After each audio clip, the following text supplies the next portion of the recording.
two of them. Oh, contact. There's contact. And there's contact between Cheryl Paul and Campbell Pilling.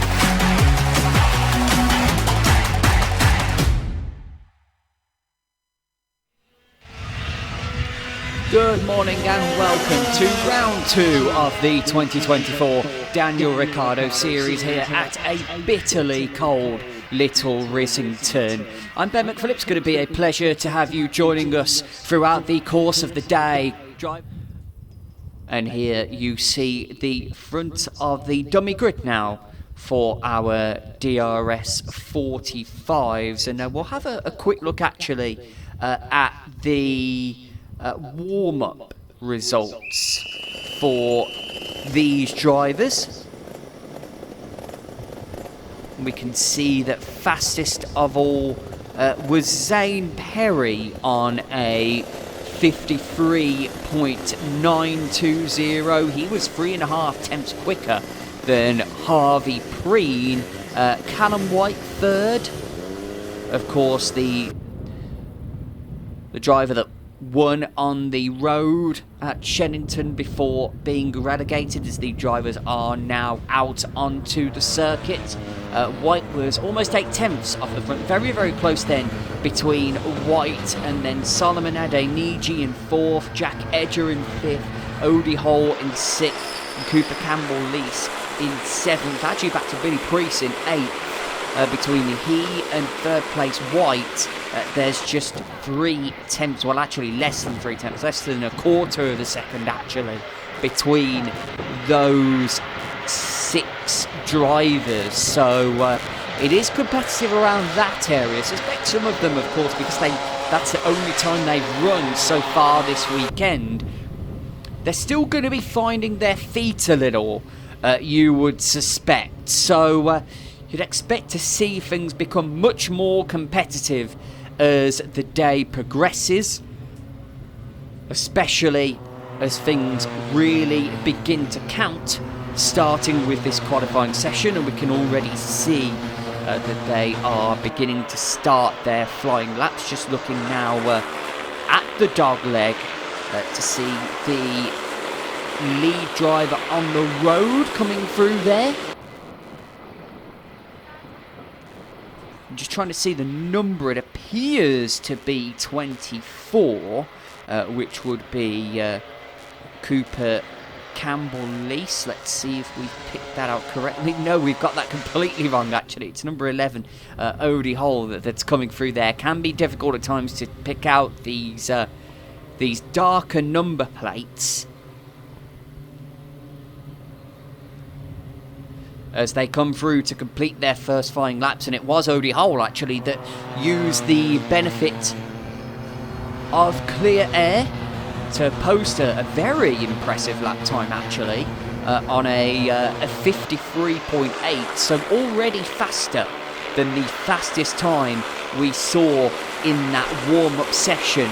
And Odie Hole actually himself was on a 54.732, so he's already exactly 9 tenths of a second quicker than he managed in the warm-up. So that's exactly what we were talking about with these DRS45s. They're just going to get better and better as the day progresses. The sharpest rate of improvement, due to the relative lack of practice sessions, is definitely going to come from this group of drivers. Campbell-Lease is up to second with a 54.135 on the timing screens, but then the one of the new arrivals to the Daniel Ricciardo Series, Harvey Preen, is up into second on a 54, just under a 54.1 there.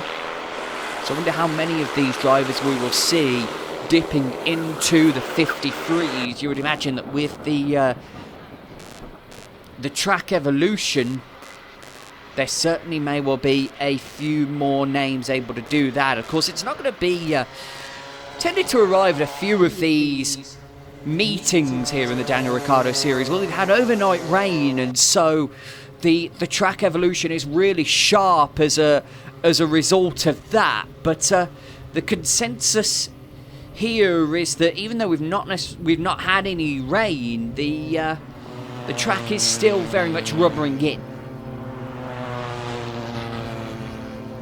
As you continue to watch Odie Hole on the stream. And we're just going to go through the field. We can see that Zane Perry, of course, he was quickest in the warm-up. He is on a 54.3 at the moment. Very close between he and Callum White for 4th on the grid there.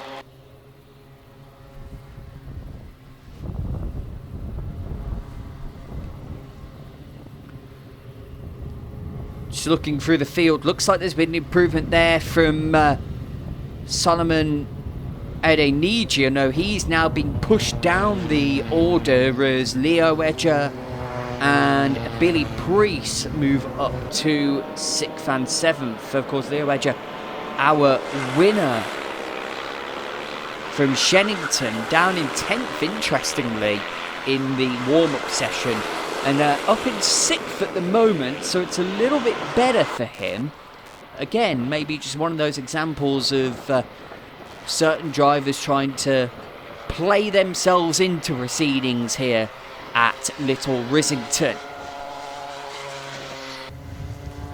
Over the line comes Odie Hole again, as we now have, I believe, I just saw 3 minutes left. It's actually showing now as 2 minutes 30 to go in this qualifying session, so maybe 3 potentially could squeeze in a 4th lap there. Trying to do the maths in my head, should be 3 laps. You're never realistically going to get to do anything more than that. As you're now watching Harvey Preen, who's currently in 2nd. He's on a 54, almost a 54 flat, just 7 thousandths off of that mark. There's a move and a spin. Actually going there into the dogleg. Sure, we'll see a replay of that in a moment. No contact. The driver that was behind there did a very good job of swinging to the outside and avoiding being collected as Zane Perry goes up in a second and does get into the 53s on a 53.883. That's exactly half a tenth off of pole position, as we see that incident from a different angle. A move up the inside, not working out, bailing out of it and spinning in the process. Unfortunately, nobody being collected. Leo Edger is up into 4th on a 54.074. That's going to push Camel Lees down to 5th.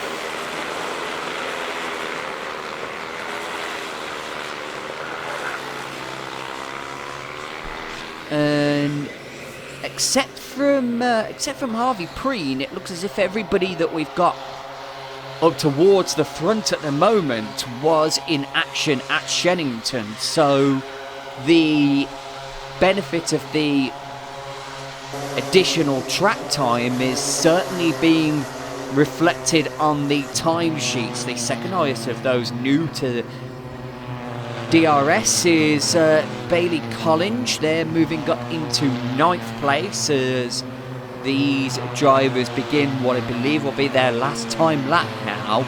As we see, we're just looking out as there's an overtake that you can see on circuit, actually still side by side there. That's 17 who is Collins, and there's a 20. I couldn't quite see who that was in the green overalls. It is Preen. We thought we saw 23 there, and it was indeed. So checkered flag is out, and Odie Hole and Zane Perry both come over the line. Just going to see if there's any improvements. There is from Collins in 10th. And that will do it. So, excuse me, it's actually Collins being pushed down to 10th there by Solomon Adeniji, who was in 9th place there in the end. So as we take a look at our timing screens, it is Odie Hole on pole position, of course, finishing second in the final at Shennington. Zane Perry will be in second. Harvey Preen is pushed down to third. Late on there, Leo Edger in fourth, our winner from Shennington. Cooper Campbell-Lease in fifth, and then Callum White in sixth. And the gap, actually, first to sixth in the end, was 3/10 of a second. So it's looking very competitive here in the DRS45s.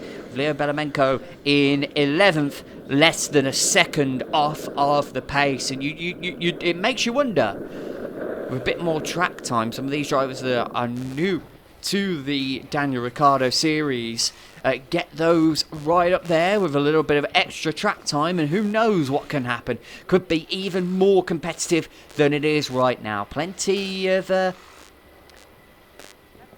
be excited about. Definitely a good appetizer in the DRS 45-hour Arrive and Drive category that gets to feature on the stream today. We will have the DRS, it should be the DRS 100 heat race that we are going to get next up. Be our first heat race, be 9 minutes plus 1 lap. We will get that shortly.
Underway for the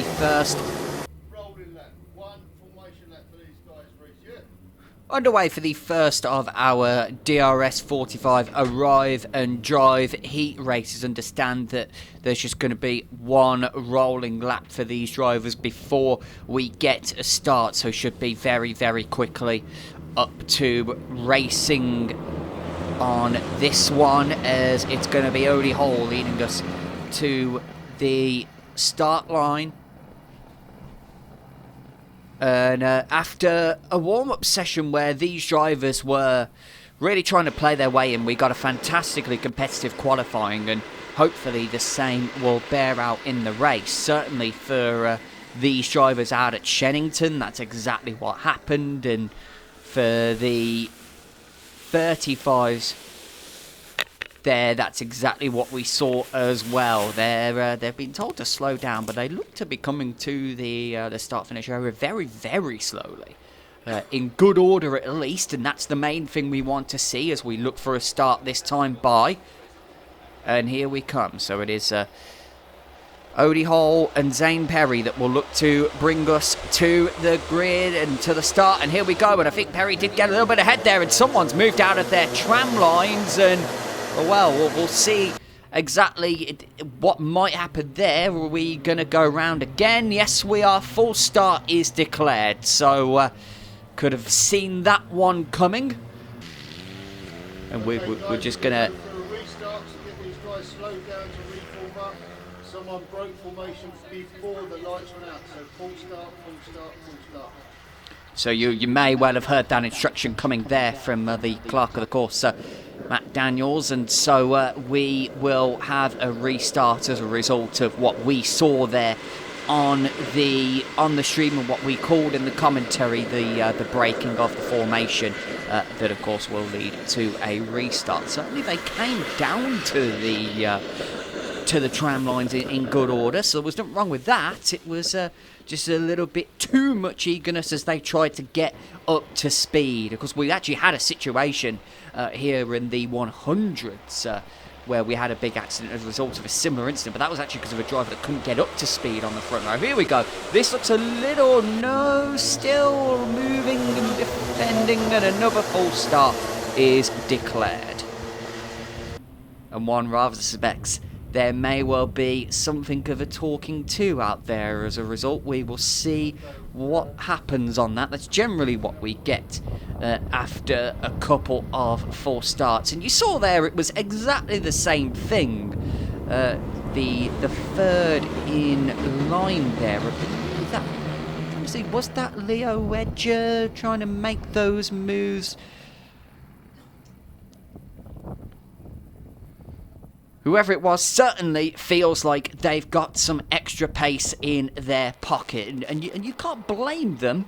If you look at what they've been watching throughout they've probably been watching plenty of top-class racing, plenty of World Endurance Championship, plenty of IndyCar, plenty of... what you see are less, I guess, scrutineered rolling starts than you'll see here in the Daniel Ricciardo Series, but here especially in karting, you have to do things very much in the interests of safety. I'll go even more so than you do in the interests of competition. You can't have competition without safety, especially at this level, and so as a result of the two broken formations at the start, we have a brief red flag as these drivers will be given a bit of a talking to by Matt Daniels, and so we'll take a quick pause before we get back racing here at Little Rissington.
Back here for our third attempt at a start here in the DRS45 race. So that brief stoppage in proceedings due to the start formation being broken out on the circuit there as A couple of drivers braking out of the tram lines and accelerating a little bit too soon. And last year there was an accident in similar circumstances in the 100 class where there was a driver on the outside of the front row that just couldn't quite get up to speed in the way that you would normally expect, and the driver behind broke out of the tram lines, probably didn't feel they didn't really have any other choice, and it created a big accident that was really nobody's fault, just one of those tough scenarios when a driver's stuck, they're gonna pull out, they're gonna make a racing move. This one's a little bit different. Again, it's just drivers looking to get every advantage that they can. It's not malicious, it's just drivers looking to take every possible opportunity they can. They know the start is the best opportunity to gain places, but it's most important to ensure that everybody can remain in their tram lines in a good order and that we can get this race underway cleanly.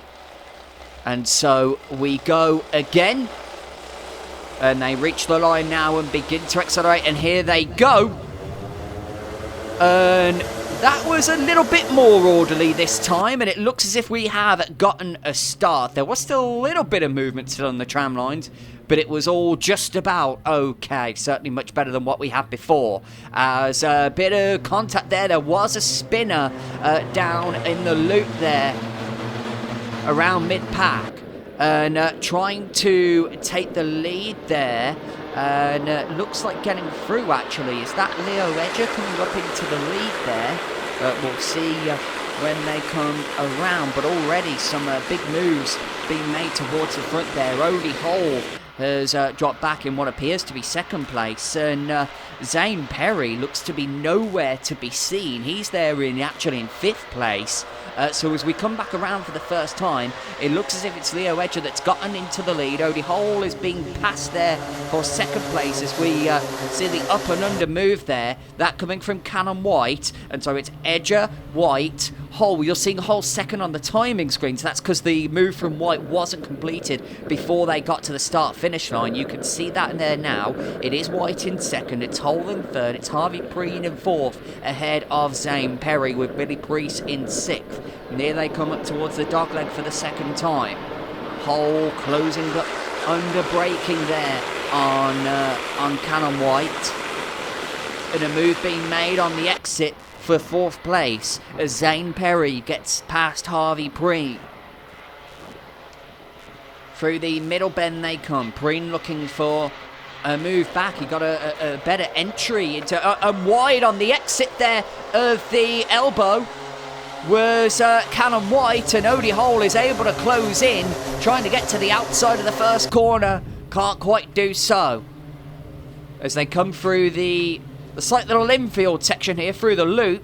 Almost looked like a wide entry there, but all good in the end from Cannon White. And that little mistake that he made on the exit of the elbow as he got up onto the curb and slightly off the circuit, that will allow Leo Edger to pull away. And Hole now looking very close for a move a second as he draws side by side. No, not quite. But certainly White is acting as if he's got a problem. If you look at him, you'll see him on the screen. He's just bobbing his head forward, almost as if he's trying to push some momentum into the kart, and it's just not quite working out for him. Meanwhile, Zane Perry has lost the fourth place back to Preen as Odie Hole very quick through this final sector, and he once again is right on the back of Cannon White. Edger's lead, meanwhile, is 1.2 seconds as Odie Hole looks for a move there in towards the loop, not quite happening, and then through the top bend they go, and for the first time in the middle of the fourth lap they begin to spread out just ever so slightly. The closest battle right now appears to be the one that's behind Perry. That's Cooper Campbell-Lease and Billy Priest for 6th and 7th there. Back up the hill they begin to come once again. And Edger going into the elbow. Just trying to keep an eye on that interval. between first and second there, because from the neck don't look like it might want to come down slightly. So here we go. Certainly White has pulled away from Odie Hall as he now gets the attention of Harvey Priest behind them. To tell a lie, the lead has actually gone up slightly. It's 1.4 seconds out front between Edger and White. Believe the spinner that we had on the opening lap is Solomon Adeniji, because he's right behind Charlie Simmons now in the battle for 14th at the foot of the field. This is a move being made there around the middle of the pack. It looks like it's that Campbell Lease there trying to get past Perry on the up and under, or was that Preen ahead? Hard to tell. Looks like it might have been Campbell Lease as we see the... No, tell a lie, it was Preen, so I think Preen was trying to repass Perry going through the dogleg there and could not do so. As we look back now... No, actually, tell a lie, we were right the first time, because Preen has pulled up to the back now of Odie Hole in the fight for third place, and going through the top bend there, they're right together and potentially a move on. And as Perry is losing ground now on the exit of that corner in towards the dogleg, side by side, but in a losing battle that appears there with Campbell Lease, who does indeed go through. And on the exit of that corner, it is Preen trying to pull alongside Odie Hole in the fight for third place. So Odie Hole not quite able to show the same pace in race trim as he did over a single lap. And it looks like Zane Perry has lost 2 places there. Indeed he has, because Priest has gone through too. So Zane Perry dropping back, crossing the line in 7th place. So those who were really quick in qualifying, I just wonder if maybe they've taken too much out of the tyres possibly. We'll see how that pans out, of course, through the rest of the afternoon, as we are already into the afternoon here at Little Rissington. Out front, Leo Edger has increased his lead. It's 1.8 seconds between he and Callum White, and the closest battle remains for third place, as you can see them on the screen. Preen is trying to line up a move, and then 5th on back, and there comes the move right across the line from Preen, and he gets the move into turn 1. So Odie Hole drops back to 4th place, although looking for the move back down the inside through the loop. The door was left open slightly, but Preen has been able to hold it around the outside of the loop, and that's going to give him the better line going through the top bend, and he does indeed take that place. So it took a few corners, although Hole's going to try and come back at the dogleg. And he gets it back. Can he get the exit? No, smartly done there by Preen. Gave up the line for the entry to the dogleg, knowing that if he timed it right, he'd get the switchback pass. It's exactly what you look for. It's good racecraft from these young cadets. And so now we're going to see 5th place there. Campbell Lease closing up there on Odie Hole. 1:40 to go plus change in this heat race, as now Leo Edger has a 2-second lead over Callum White, and Harvey Preen is a 1.5 seconds further back. So it's Hole, Campbell Lease, Priest, Jack Edger is in the mix in 7th place, and Zane Perry, of course, falling back to 8th. They're all very close to one another. Perry is just losing ground slightly and potentially falling back into the clutches of Markovic there for what would be the battle for 8th and 9th. Odie Hole there just beginning to pull back up to the back of Harvey Preen there. So as they cross the line, they've got just less than 3/10 of a second between them. Wonder if maybe Odie Hole just finding a second win with the tyres potentially. through the top bend they go. That's the battle you can see on your screen at the moment, those of you watching the stream. And Odie Holy, whenever he's in position to make a move, he wants to make it going into the dogleg. He doesn't do it that time. Does he get the better exit? Looks like no. Preen has a pretty good line through there. So, time your screen, just go back to say 19 seconds. I wonder if we will get the last lap here. Let's see how that works out. As through comes Leo Edger. And yes, last lap. And it's 2.7 seconds now, the lead for Leo Edger. Odie Hall just losing ground on that previous lap, and that'll bring Campbell Leaf back into play. Closest battle on the circuit might be actually behind them. It'll be for 6th place there. Priest and Jack Edger separated by 3/10 going across the line. It's a lot less than that, and a move being made further back. As that looks like Markovic getting past Zane Perry, as you see them side by side on the exit there, and that's Odie Hall, I believe, and Campbell Lease, and yes, it is. Campbell Lease tries to make the move. It's actually a move there behind them and a slide on the exit of the final corner. Leo Edger wins. 3 seconds out of Cannon White in the end, and it was Jack Edger getting past Billy Priest for 6th place at the end of the race there. And so Jack Edger, much like he did at Shennington, just getting stronger and stronger as proceedings continue. Meanwhile, Leo Edger is once again a winner in the Daniel Ricciardo Series. He wins the opening heat race for the DRS45s here at Little Rissington, with Cannon White in 2nd, Harvey Preen in 3rd, and after the indiscipline of the start there, we had a very clean and pretty entertaining race, all in all, as we now end the morning/early afternoon proceedings here at Little Rissington. We are now going to head towards our lunchtime break, and we'll be coming back with the afternoon schedule, which will start with the DRS45s according to the list we have here. We'll start with the 45s out for their pre-final after the break. So Leo Edger the winner, Cannon White in 2nd, and Harvey Preen in 3rd to begin the racing proceedings in the DRS45s.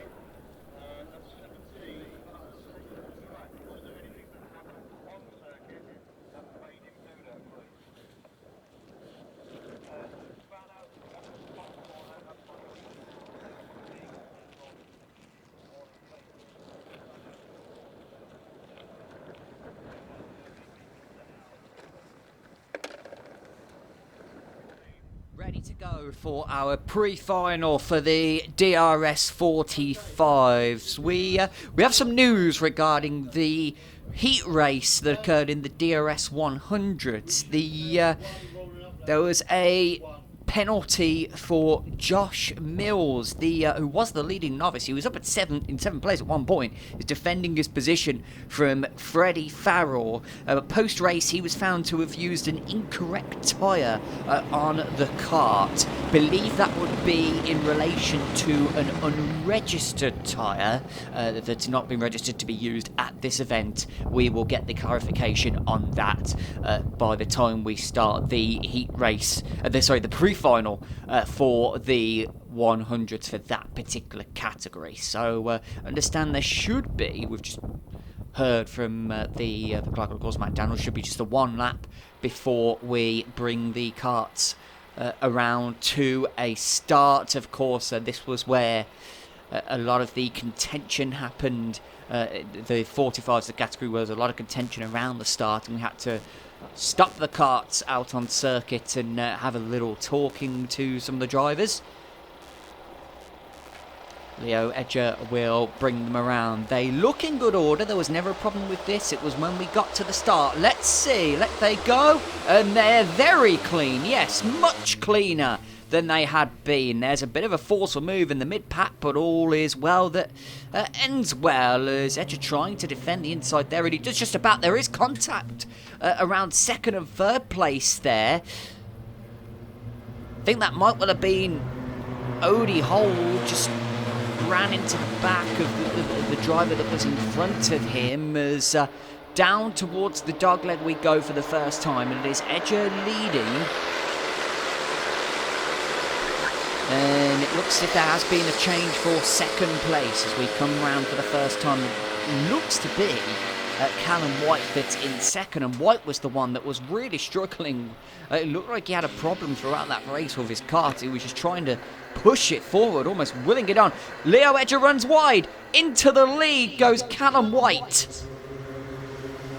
And looking for a move in a second as Campbell Lease. Harvey Preen is fourth, Odie Hole is down in fifth, and Zane Perry is up to sixth after he really struggled. Here goes the move from Odie Hole on the inside of the loop. Not able to hold the position going through the next corner, but could get the run on the exit as he looks for fourth place on Harvey Preen there. Can't quite get through it, almost allows Zane Perry to have a look at the position.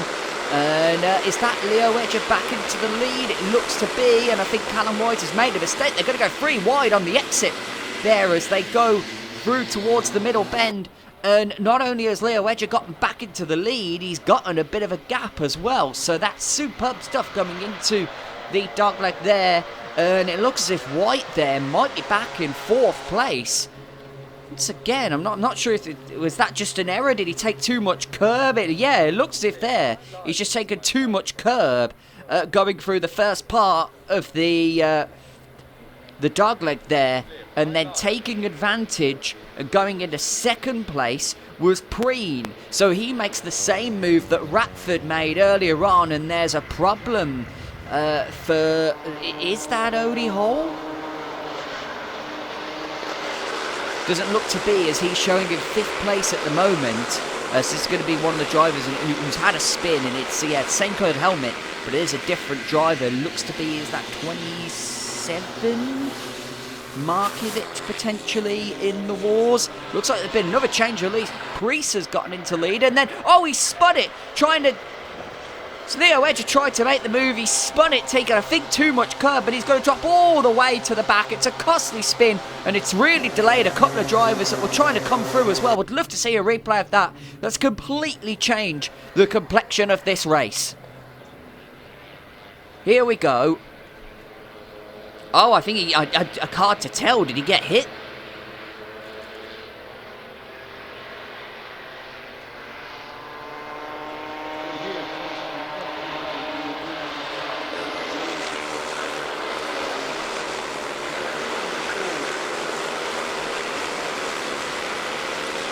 .24 would certainly...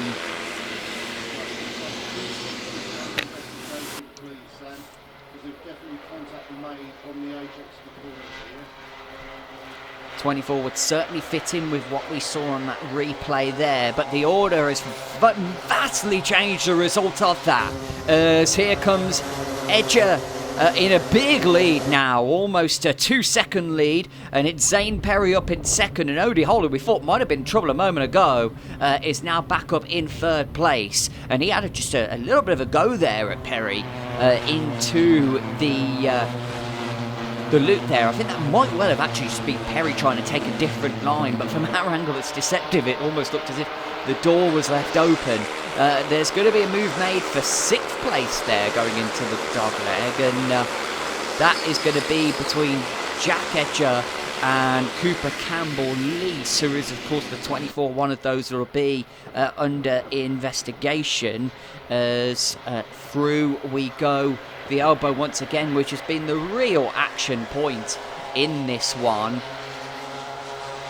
And so up in fourth after a really big struggle for him in the heat race is Solomon Adeniji, so that's brilliant for him. And Jack Edger is up in fifth, and it looks as if he's the one that's closest to challenging for the position ahead of him at the moment in terms of those towards the front of the field. There's also a three-way battle for what appears to be 8th place. That's led by Callum White at the moment. He was one of those that was caught up, lost time as a result of the incident that happened at the elbow, as Odie Hall once again appears to be losing ground. He was right behind Zane Perry a moment ago. As here we go once again to complete another lap. And the battle now is going to be between Solomon Adeniji and Jack Edger. Edger looking for a move into turn 2. It would be a bit of a surprising place to do it, and he does indeed back out. That would have been very, very marginal indeed. That's allowed Campbell Lease to pull onto the back of him. You can see that trio now on the stream with 3 minutes to go. Will any of them make a move? Defensive driving there from Adeniji as he looks to protect the inside, and a move was made behind. I couldn't tell. There might well have been a slight bit of contact. He's going to allow a move there going in towards the middle bend there.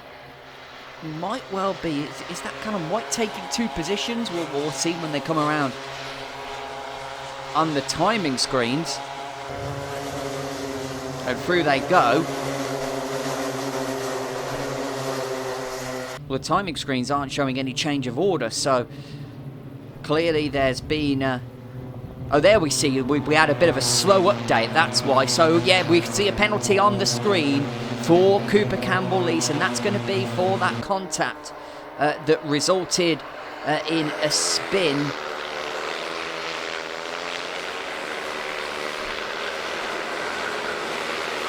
So that's going to see Campbell-Lease drop back from 6th place. That'll promote Jack Edger for the moment. He, of course, is focused on getting past on the road. Up front, meanwhile, it does look as if Zane Perry is closing on Leo Edger. Gap is a second. Odie Hall 2 seconds further behind of Perry. As see Adeniji there, it just appears to be closing up slightly on Odie Hall for 3rd place. Yes, he is. So Adeniji, who was coming under pressure from Callum White a few moments ago, is now finding a new pace.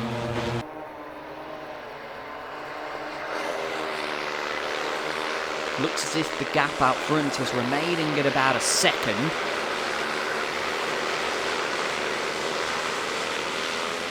And the close battles continue in the midfield.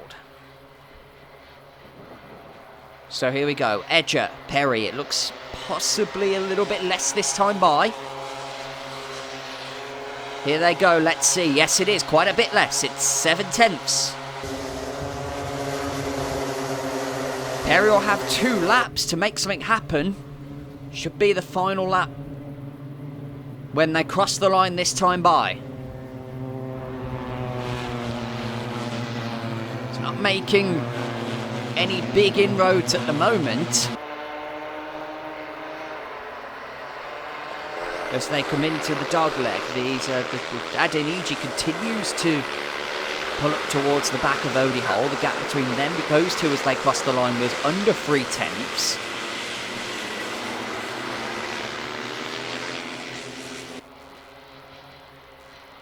And here they come now through the elbow, heading towards what should be the final lap. There's a three-way fight. What is about 8th or 9th place? They're side by side for 6th through the elbow. And taking the position there is Jack Edger, it appears. Moving ahead of Cooper Campbell-Lease, so he's finally achieved his objective. In that regard, he would have, if of course Campbell-Lease get a penalty, so he would have gotten that position anyway. It looks as if Leo Edger has just about done enough. He only lost a 10th on that previous lap, and they're halfway through the last lap now. It's going to need a big move from Zane Perry, presumably into the elbow, if he's going to do anything about Leo Edger here. Odie Hall continuing to hold on for 3rd. And then behind is Callum White and Jack Edger. Leo Belamenko should be promoted to place. He's faring well on his Daniel Ricciardo Series debut. As here comes Leo Edger. It's closer than we might have expected, but he will hold on to the win ahead of Zane Perry. As Odie Hall will come around just in front of Solomon Adeniji, who was willing his cart to the line there. And it's Callum White that ends up in 5th place. Jack Edger, 6th in the end. Campbell Lease in 7th will have the penalty. That should promote the likes of Belemenko, Priest and Preen. So in a really wild race where there were so many contenders early on, and then several incidents, particularly the one at the elbow in the contact there between Campbell Lease, and I believe it was Billy Priest that was spun around in that one, and losing time as well was Callum White. As a result of all that, it is Leo Edger that takes the win once again. The chips seem to be falling his way. He's getting the job done, but things behind him just seem to be falling into his favour. And that's all that he could possibly ask for. Leo Edger, again, our winner in DRS45.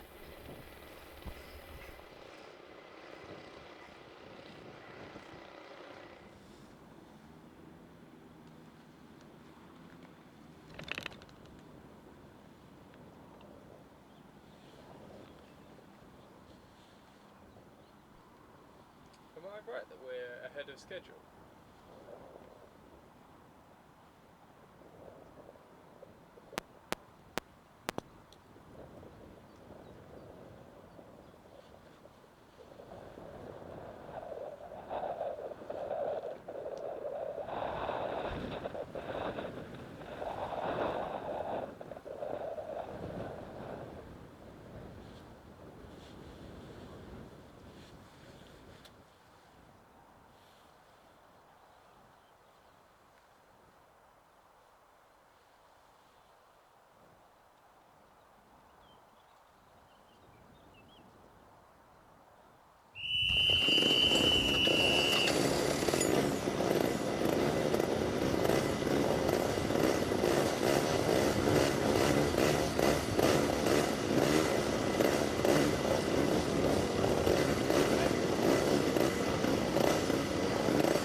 Out we go, DRS45 Grand Final, our first Grand Final of the afternoon, and it's been pretty fun in all of these races. Even in the 100s, we've not had much in the way of passing, but there's been very, very close competition throughout. Definitely the 100s proof that you don't necessarily need to have passing in order for there to be a close, competitive and engaging race, even if it's not necessarily all-out action, as we, of course, look to see if Leo Edger can complete his sweep of races. Of course, he didn't manage to take the pole position, as that went the way of Odie Hole. We had a slight delay, of course, to the proceedings to get this one started. That because of the need to clear the couple of cars off the course, the couple of carts off the course, the two that came together, the top two novices, Charlie Edge and Josh Mills, coming together in that 100 race. And so it is Odie Hole alongside Leo Edger on the front row, and then it is Zane Perry and Callum White on row 2. They're sent around one more time. It's interesting that they're not breaking formation. They're generally in the owner-driver classes. We see when they go around a second time, they'll speed it up a little bit, look to get a bit more heat into the tyres. Then they will reform, but they're staying very disciplined at the moment. Of course, there's no lack of discipline in speeding up at this point to warm up your tyres, but I think after some of their issues with race starts earlier, these drivers don't want to take any chances. So they're just coming around they were coming around the gearbox circuit now. They'll rejoin that now when they skip the middle bend. Just being told to slow it down a little bit. So let's see if they can reform. The outside row is a little bit further back. They then rejoin. Looks like we're good to go. Very, very clean start this time. It was a little difficult. Got a false start, as a matter of fact. So look clean, but we're not quite able to go. And that might well have been due to what we pointed out, unless there is someone stuck out on track and we haven't spotted it. Did see what looked like a Battenberg out there, so I'm just trying to see if we missed anything. Is anyone stuck out there? I don't believe there is, so clearly just not happy with something on the start. Either they came down too fast or they weren't happy with the alignments of the rows there. The outside row looked to be playing a little bit of the outside group, rather, we should say, looked to be doing a little bit of catch-up there. So they come around again. Once again, they're a little bit quick as they do that. And they are just told, bring the pace down, slow it right down. And hopefully they'll get formed up a little bit better through this final corner. Looks like once again the outside row, oh yeah, they get the final instruction to slow down. Well, this is a bit messier than the previous start.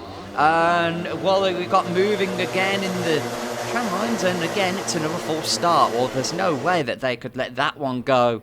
The previous start was much cleaner than that. Whether it will result in a talking to, who knows, because even that one wasn't. We had the moving out of the tram line, some drivers getting a jump, but it wasn't quite as flagrant as the earlier starts. We have the drivers being told to stop over on the back of the circuit, so they are indeed going to get a talking to. Surprisingly, they've told them to stop out on the far side of the circuit there.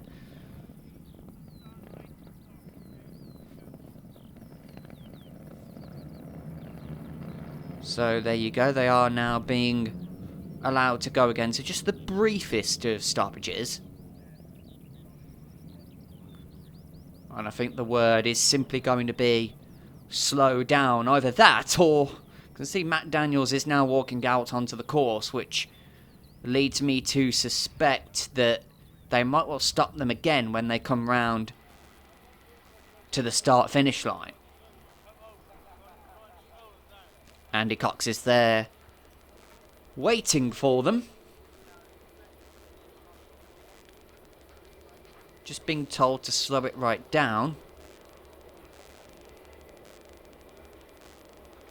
But certainly the indications are they may well be stopped again. There is a red flag being waved by the start-finish line, which tells you they are going to be stopped, and it looks like Andy is indeed going to stop them. So we'll take a little break here, and we'll rejoin in a couple of moments when we get things sorted out here. Certainly not the problems weren't to the same extent as before, but still.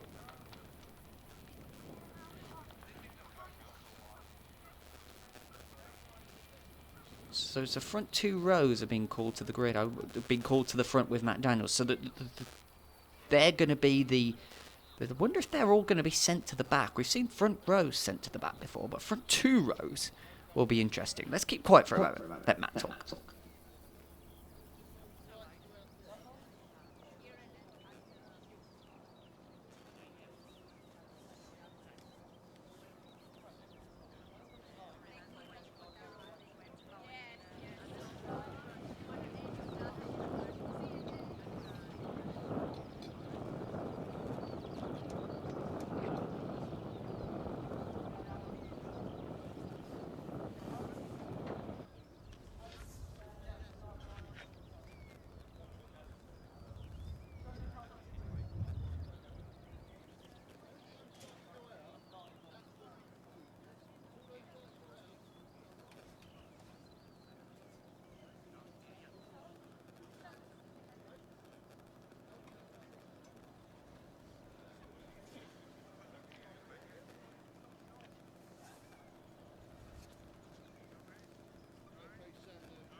So off we go again, and from what little we could hear, it seems to be that the drivers on the front 2 rows are on their last warning. Do it again, they're going to the back, seems to have been the message there.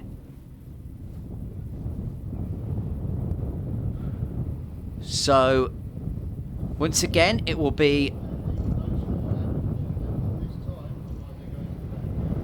Yeah, so can confirm that's exactly the message that was given out, what we have just informed you on the broadcast. So, their last chance to form up on the grid correctly. First start was probably just an instance of them coming down a bit too quick. Second instance was more of a recurrence of the problems we had for the heat race. So here they come around. They're not aligned yet. They don't necessarily need to. No, they are aligned. Tell a lie. We were looking at Odie Hole to the outside. Now they're just being told to slow it once again. Andy Cox is keeping a watching eye. They still look a little quick. Let's see if they'll be allowed to go. Bit of a gap between second and fourth on the outside there. Let's see. And we go, and well, there was some movement, but it looks like we're happy with that start. So here we go, looking for a move into the lead there. Is Odie Hole. Looked like the door was left open by Leo Edger, but then Edger gets the better exit. He's out wide, and Odie Hole has spun to the outside there. Hard to tell if there was contact or if Odie Hole was just crowded out there. And a battle now for second as that's Leo Edger now trying to hold off Zane Perry. And in the lead, after it all appears to be Callum White.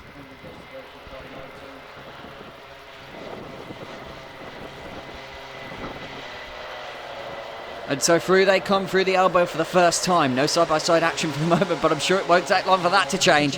As it is indeed Callum White in the lead, and with a big gap, 6 tenths already to Leo Edger. And then Jack Edger is up in fourth. So here we're going to see a replay of that again. I wonder if maybe, actually from that angle, it looks more like Leo Edger came across the right front of Callum White and basically got turned into Odie Hole there. Either way, Odie Hole appeared to be the innocent party. As Zane Perry makes the move for second into the dogleg. As so Leo Edger will try and hold it for the second part of the corner, but he can't. And Callum White, he's lost some ground on this second lap. Perry, despite having to make that pass, has gained time to the leader. White again just urging his cart up the hill. He's done that all day. Through the first couple of corners they go, and into the loop again.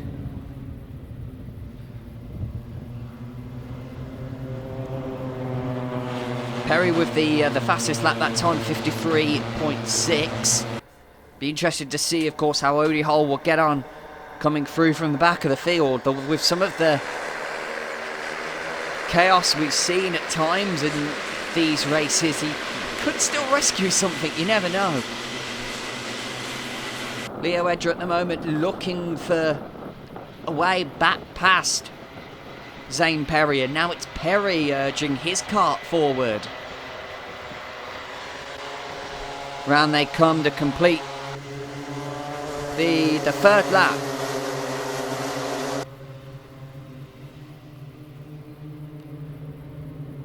Looking like Leo Edger has just dropped back slightly, and now Jack Edger is coming into the mix, just half a second behind his brother there.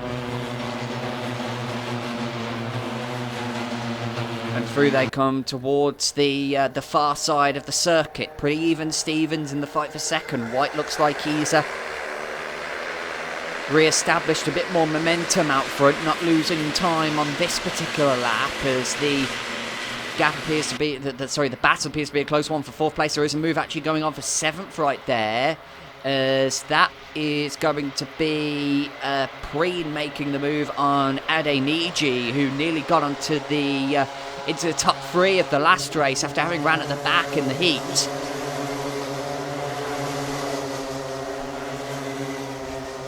Jack Edger now beginning to close in on his brother, and it's the exact repeat of the scenario we saw at Shennington with those two, where Jack Edger struggled for pace for most of the weekend, and then later on in the grand final went right past his brother, and his brother said after winning the race, look, he got past me, I couldn't keep up with him. I wonder if the same's going to happen here. Still the battle continues for 7th place. It looks as if is that a Preen made another move there. I see a green overalls there. I'm sure that's Preen as through they come once again. The fight continues with the Edger brothers. They're starting to pull up a little bit on Zane Perry, and White's lead now is over a second, and it is indeed Preen who has moved into 6th place, and Cooper Campbell-Lease has actually dropped back behind Adeniji, so it's changes all around in that fight for 6th place.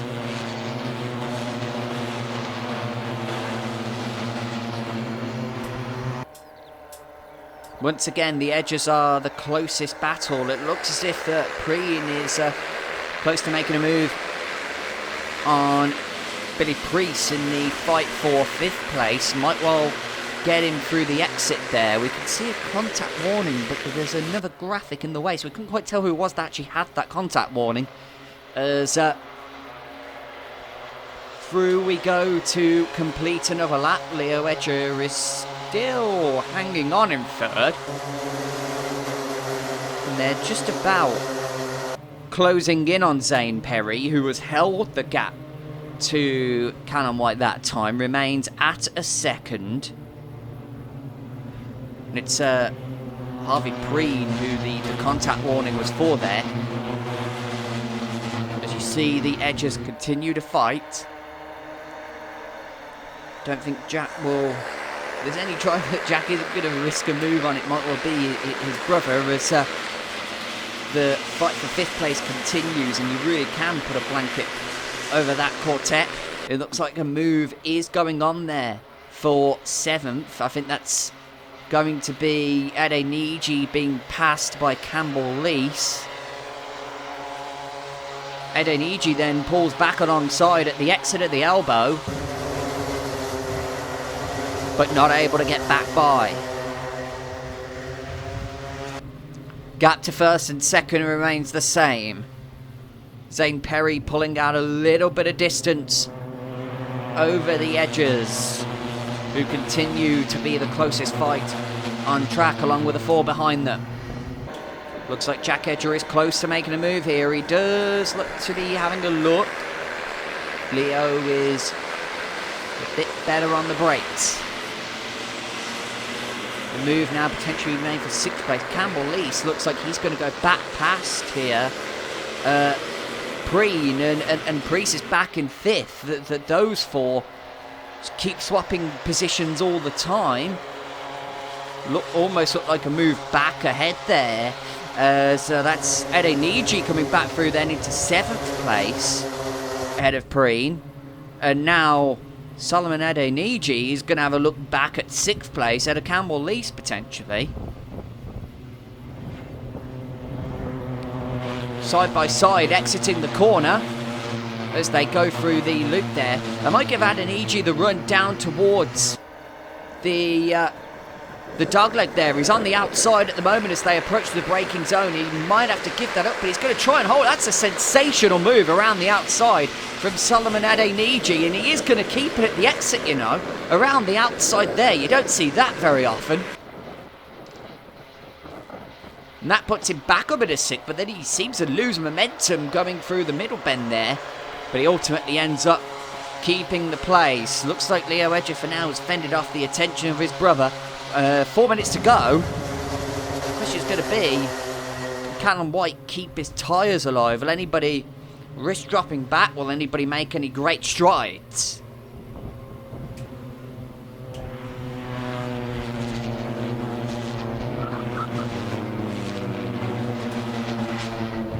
White remains in the lead as you see a battle. That's still going towards the front of field, actually. Still they fight around 7th and 8th.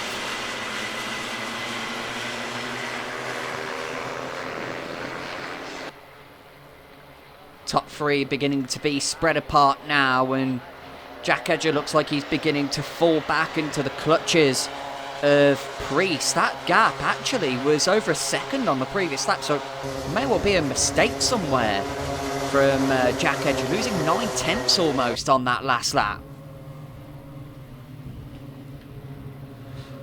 Callum White was just being ever so slightly reeled in, but he pulled out almost 4/10 on that previous lap, and so his lead now 1.4 seconds. They're side by side and clouting the curb there. I think that's Preen.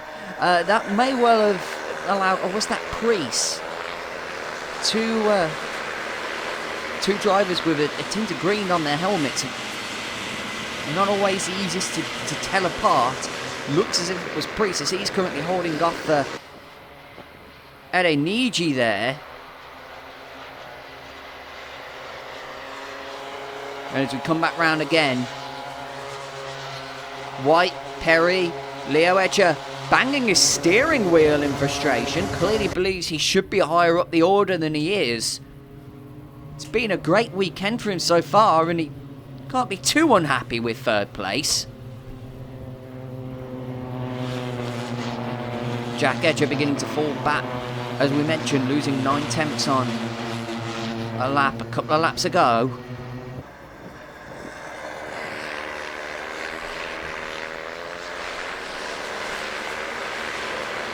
As they come through the doggers, that's Leo Edger there. Then behind him is Priest, then it's Adeniji, then Preen and Campbell Lease all right together. Now 5 drivers battling for 4th place. Have to say that since the start of the race, with the exception of that incident where Odie Hole really came off second best as he was spun at the entrance to the top bend, other than that, it's been a very clean race. Looks if Leo Edger is being reeled in yet again. Could be a 6-way fight potentially for 3rd place. Jack Edger now less than half a second behind him. It's probably less than that now, it looks to be, as they come out of the dogleg. Looks like trying to pull alongside there is Priest. Can't quite do so as they come up towards the middle bend. Bit of a wide line in there from Leo Edger. Looks like it's going to be a pass made. I believe that's Edeniji passing Priest. And indeed it is. He's up in a 5th place. And this will be the penultimate lap, it appears, as the time runs out. And our top 2 positions look to be settled. Leo Edger running wide. Allows his brother to close right in. 6 of them right together. Jack Edger looked to make a move, couldn't do so. The move is to the back of that group. They run side by side, look like almost there. Campbell Lease losing the position and then getting it back. Then they are side by side, and Adeniji has come alive. Getting past Jack Edger there, can he get himself onto the podium? Got a lap to do it.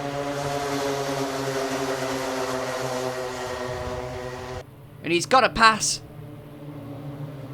the dominant driver of the day so far. Won't be dominant in this race, of course, because the top 2 positions appear to be settled. Actually, Adeniji is under pressure there from Jack Edger, looking to get back at him. That's allowed Leo Edger to pull out a slight margin as they sweep through the left-right at the dogleg. It's not the best of exits for Leo Edger. Could there be a move on potentially into the elbow? Looks like Leo Edger's gotten a good run into the elbow. The win for Callum White. Second for Zane Perry. Third is going to be Leo Edger just. Ade Niji in fourth. Jack Edger in fifth. It's Billy Priest, Cooper Campbell, Leith and Harry Preen. And they were all separated by less than a second. Fantastic battling for third place there. Callum White and Zane Perry, I think, both very happy about their races. They congratulate each other on their achievements in that first grand final of the afternoon. Of course, the believe it will be Leo Edger that will be under investigation for the incident that happened there with Odie Hole, and Hole in the end. Odie Hole coming up to 11th place, so a struggle for him coming up from the back. But once again, the DRS45 is producing excellent action, and after coming home first and not quite, and they did manage to give each other a fist bump despite driving along there. It's a great sportsmanship there, and very smart of them to be able to do that, actually. I'm not sure that I don't know if I'd want to try and pull that off. So it looks as if the top four will be going into additional checks, and the rest of them will come back around. So it's Callum White, who, of course, was first on the road at Chennington. He gets the win here, and Zane Perry in second. Leo Edger, after 2 wins earlier today, comes home in third. That wraps up the DRS45, the arrive and drive action for the weekend. Next on track should be the DRS125 for their grand final. Yes, it is. DRS125s are next on circuit. Welcome back to Little Rissington for the podium presentation for round 2 of the 2024 Daniel Ricciardo Series, where we're going to celebrate the achievements of our drivers from the DRS45 Arrive and Drive category, as well as those in the owner driver categories, the DRS125s and the DRS100s. But first of all, we're going to do something a little bit different here. We're going to celebrate somebody that probably deserves to be on one of these podiums, but just hasn't quite made it yet. They're involved in a very special scheme that we'd like to highlight. If you can please come to the front, Solomon Adeniji.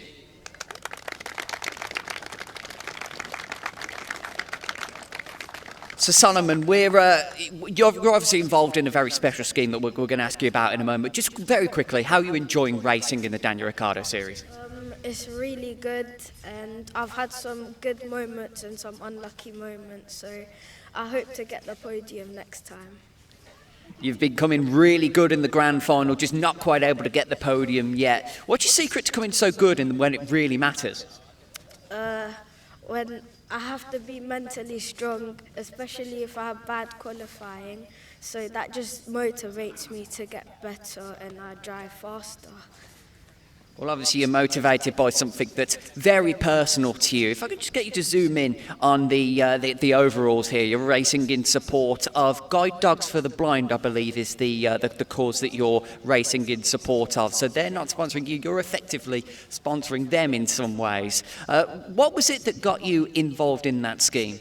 When I was 3, I was on a train with my dad. With him, because I got to go to work with him, and there was someone on the train with a dog when they're not allowed, and I asked him why he's got a dog, and then he explained to me that he's blind and that he needs it to get to places, and then after that I decided I wanted to help people that are blind, and yeah. And how's it been working with them?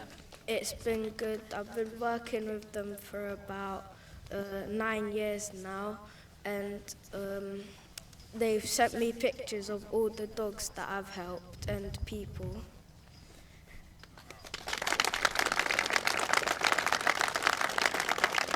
And just lastly, Solomon, how can people get involved?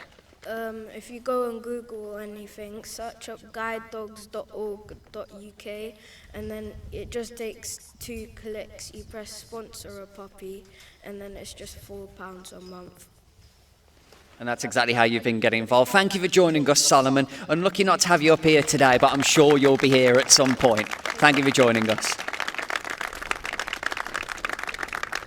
It's great to celebrate that course here in the Daniel Ricciardo Series. And now we are going to go to our podium presentations. And we're going to start with our DRS45s. I want to start with our winner from Shenington. In third place was Leo Edger.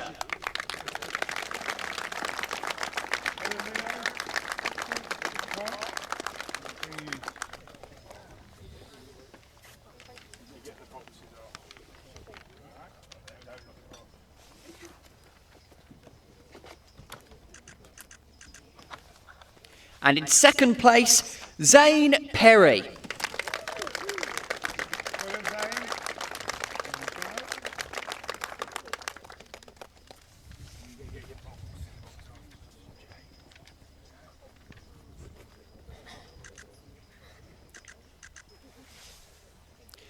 And our winner, not just of the race, but of the DRS plate, is Callum White.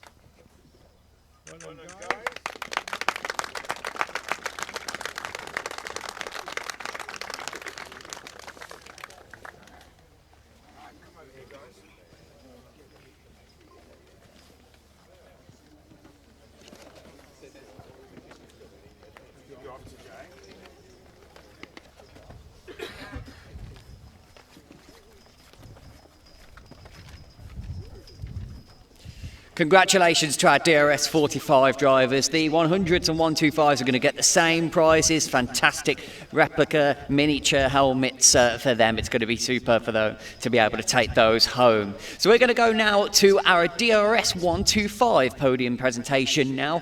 And our top novice driver was Jack Clayton.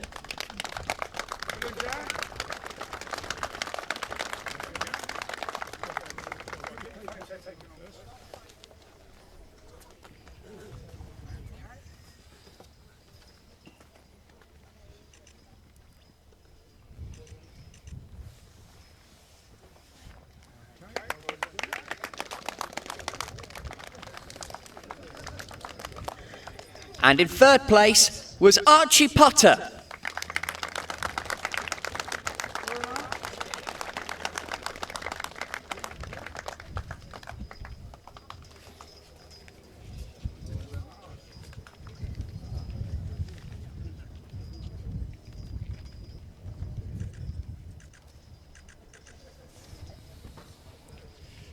Our second place driver seemed to be passing people all day, and that was Charlie Ratford.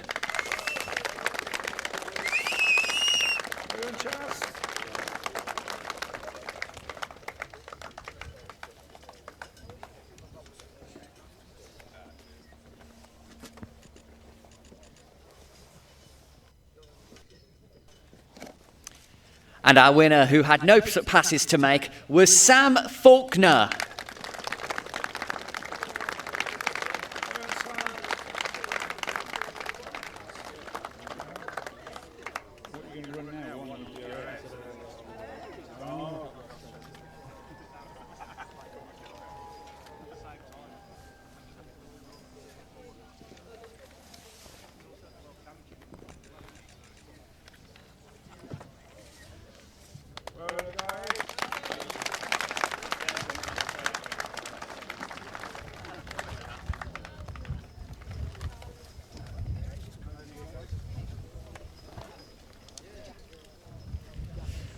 And our final podium presentation of the day now for our DRS 100 drivers. And our novice winner in the category was Charlie Edge.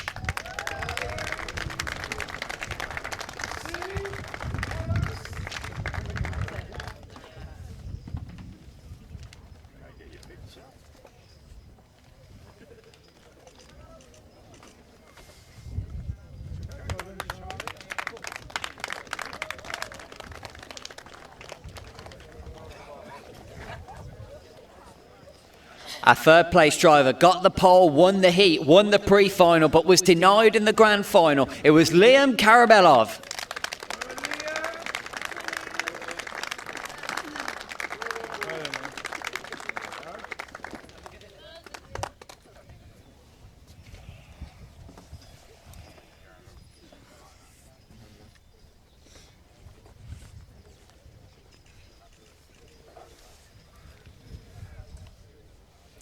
Coming so close in that frantic grand final finish was Kai Newman.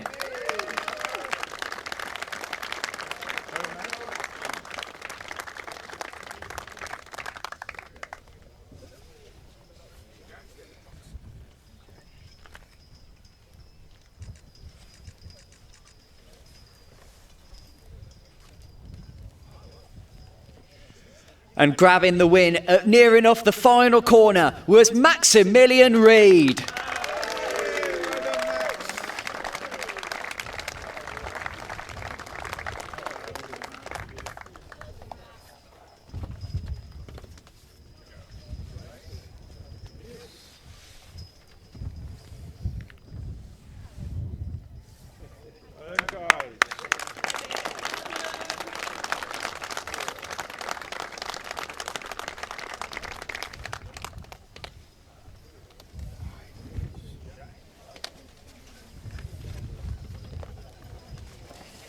And that's it then for round 2 of the Daniel Ricciardo Series here at Little Rissington. We'll be back here later in the year, of course. That should provide more absolutely fantastic entertainment. Going to be great to have you back here again with us later on in the year. Round 2 has been superb. I'm sure that 100 finish will live long in the memory for some of those who saw it. But for now, from us here at Rissington, it is goodbye.